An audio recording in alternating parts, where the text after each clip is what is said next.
நம்ம இஸ்லாத்திலே இல்லை, முதல்ல அது புரிஞ்சுக்கணும். அவங்களாம் இஸ்லாத்துக்கு வந்துடுவோம், நாம் இஸ்லாத்துக்கு போக மாட்டோம். ஏன்னா இஸ்லாத்துக்கு இல்லை இருக்கோமா வெளியே இருக்கோமானே தெரியலையா, அவங்களுக்காக பதில் தெரில, நம்ம கேள்வியே என்னன்னு தெரியலையா, எங்கே போய் நாங்கள் போய் பதில் சொல்கிறது? முஸ்லீம்களுக்கு கொஸ்டின் என்னன்னே தெரில.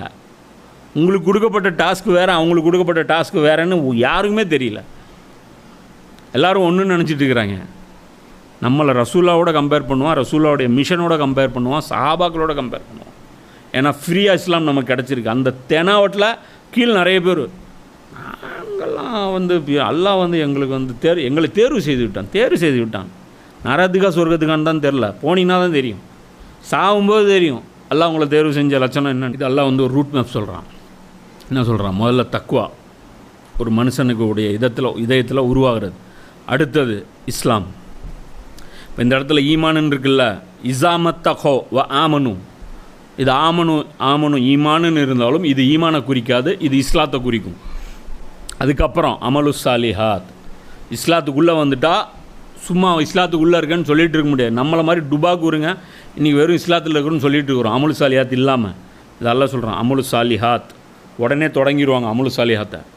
அடுத்தது சும்மத்தகோ, இன்னும் அதோடு நிற்க மாட்டாங்க, அதுக்கப்புறம் தக்குவா இன்னும் பில்ட் பண்ணுவாங்க. அது சொல்கிறேன் ஃபுல்லாக. தக்குவா எப்படி பில்டு பண்ண முடியும் சொல்கிறேன். இந்த ஆயத்தை டீகோட் பண்ணிங்கன்னா உங்களுக்கு வாழ்க்கை மாறிடும். இப்படி இருக்க மாட்டீங்க, புரியுதா?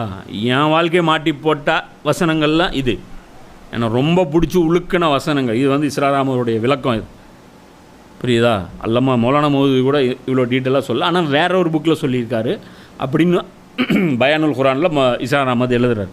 என் வாழ்க்கையை புரட்டி போட்ட வசனங்களில் இந்த ஒரு வசனம். இந்த வசனம் மூன் பப்ளிகேஷன் டிரான்ஸ்லேஷன்லாம் படித்து பார்ப்போம். அது பார்த்திங்கன்னா மீனிங்கே புரியாது, அது கஸ்ஸா முசான் இருக்கும். அரபியில் படித்தா அழகாக புரியுது.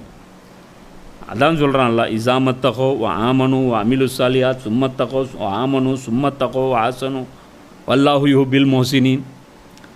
என்ன இப்போ இந்த இடத்துல இது ரூட் மேப்பு. ஃபஸ்ட்டு தக்வா, அதுக்கப்புறம் இஸ்லாம், அதுக்கப்புறம் செயல்கள், நற்செயல்கள், அதுக்கப்புறம் இன்னும் கொஞ்சம் தக்வா, அதுக்கப்புறம் உறுதியான நம்பிக்கை, இது ஈமான், அதுக்கப்புறம் இன்னொரு தக்வா, அதுக்கப்புறம் எஹ்சான். இது டாப்பு பீக் லெவல். இதுக்கு மேலே யாரும் போக முடியாது. இது முஹ்சினீன். நம்ம மூமீன்கள்னு கேள்விப்பட்டிருப்போம். கடுகளவு ஈமான் யாருக்கு இருக்கோ அவன் நரகத்துலேருந்து வெளியே வந்துடுவான். ஹதீஸ் இருக்கு புகாரியில். கடுகளவு இஸ்லாம் இருக்கிறவன் நரகத்திலேருந்து வெளியே வர முடியாது. புரியுதா?